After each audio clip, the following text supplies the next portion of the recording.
नमस्कार दोस्तों, हम सबके घर में हमेशा पूजा पाठ होता रहता है। तरह तरह के त्योहार भी मनाए जाते हैं और हम तीर्थ स्थलों पे भी जाते हैं, जहां हम पूरे रीति रिवाजों के साथ पूजा का सामान खरीद कर ही पूजा करते हैं और आरती करने के बाद पूजा संपन्न करते हैं। लेकिन पूजा के सामान में हमारे पास एक सामग्री होती है जिसके बिना कलश स्थापना नहीं होती है, और बिना कलश स्थापना के कोई पूजा शुरू नहीं हो सकती है, जिसे हम धरती पर तोड़कर किसी भी नए काम की शुरुआत करते हैं। फिर चाहे हमें अपने ऑफिस का शुभारंभ करना हो या गृह प्रवेश के पूजन का आयोजन करना हो। अब आपको ये समझ में आ गया होगा कि आज हम किस पूजन सामग्री की बात कर रहे हैं। जी हाँ, आपने बिल्कुल सही समझा। इस पूजन सामग्री का नाम है नारियल।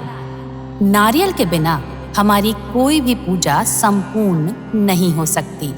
आज हम आपको बताएंगे कि आखिर नारियल का जन्म कैसे हुआ। तो चलिए हम नारियल के जन्म की कथा शुरू करते हैं। प्राचीन काल में एक राजन राज करते थे। उनके पास किसी भी चीज की कमी नहीं थी। हर तरह का ऐशो आराम सब कुछ था, लेकिन फिर भी वो काफी उदास रहने लगे, क्योंकि उनकी एक इच्छा थी जो वो पूरी नहीं कर पा रहे थे, और वो इच्छा थी मृत्यु से पहले स्वर्गलोक की सुंदरता देखने की।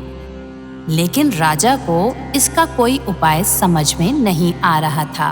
वहीं दूसरी ओर ऋषि विश्वामित्र तपस्या करने के लिए अपने आश्रम से सुदूर जंगल में विचरण करने चले गए और काफी समय तक वापस नहीं आए, और आश्रम में उनका परिवार भूख प्यास से व्याकुल रहने लगा और उनको काफी परेशानी होने लगी।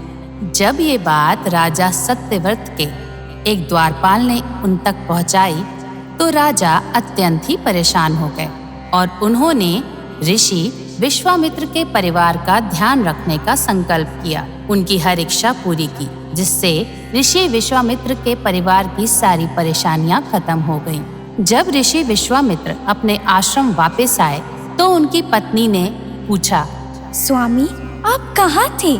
मैं और आपके बच्चे आपकी यादों में खोए हुए थे। हमें ये भी नहीं मालूम था कि आप कहाँ हैं। आपका स्वास्थ्य कैसा है और आप किस अवस्था में हैं? कृपया करके आप बताएं कि आप कहाँ थी। पिताजी, पिताजी, पिताजी। पिताजी, आप इतने दिनों से कहाँ थे? हमने आपको कितना याद किया। बच्चों, चलो हटो यहाँ से। पिताजी को तंग मत करो, उन्हें आराम करने दो। ठीक है माँ, चलो बाहर खेलने चलते हैं। हाँ, चलो चलते हैं। मुझे तपस्या में ज्ञात ही नहीं हुआ कि इतना समय व्यतीत हो गया। लेकिन मुझे एक बात बताओ, आपका ध्यान किसने रखा? मैं उनका धन्यवाद करना चाहता हूँ। हे मुनिवर, आपके ना रहने में हम बहुत दुखी थे। हमें बहुत दिक्कत हो रही थी।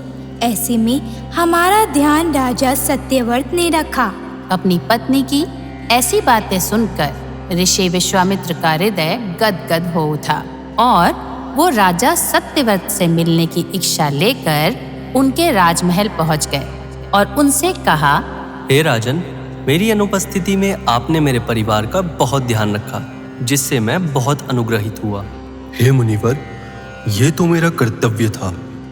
मैंने तो सिर्फ अपने कर्तव्य का पालन किया है। हे राजन, मैं आपको वरदान देना चाहता हूँ।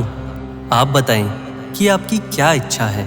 मुनिवर, यदि आप मुझे वरदान देना चाहते हैं तो मुझे वरदान दें कि मैं मृत्यु से पहले स्वर्गलोक के सौंदर्य का दर्शन कर सकूं। तब ऋषि विश्वामित्र ने उन्हें एक ऐसा रास्ता बताया जिससे वो स्वर्गलोक पहुंच गए। लेकिन जैसे ही इंद्रदेव की नजर राजा सत्यव्रत पर पड़ी, उन्होंने कहा, एक मानव मृत्यु से पहले स्वर्गलोक के दर्शन नहीं कर सकता।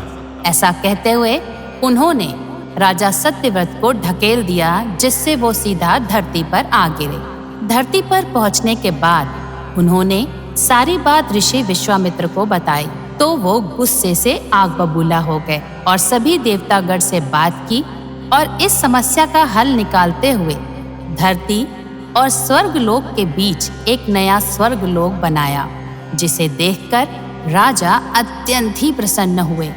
लेकिन विश्वामित्र अलग ही चिंतित लग रहे थे कि कहीं नया स्वर्गलोक तेज हवा में गिर ना पड़े, और काफी चिंतन मनन के बाद नए स्वर्गलोक के नीचे एक खंबा लगवा दिया। इसीलिए ऐसा माना जाता है कि यही खंबा कुछ दिनों बाद विशालकाय पेड़ के रूप में बदल गया। और एक कथा के अनुसार जब राजा की मृत्यु हुई तो सत्यव्रत का सर एक फल में तब्दील हो गया। तभी से इस पेड़ को नारियल का पेड़ कहा जाने लगा और नारियल का फल राजा के सर के रूप में प्रसिद्ध हो गया। यही कारण है कि नारियल का वृक्ष इतना लंबा होता है। मिलते हैं अगली कथा के साथ, तब तक के लिए नमस्कार।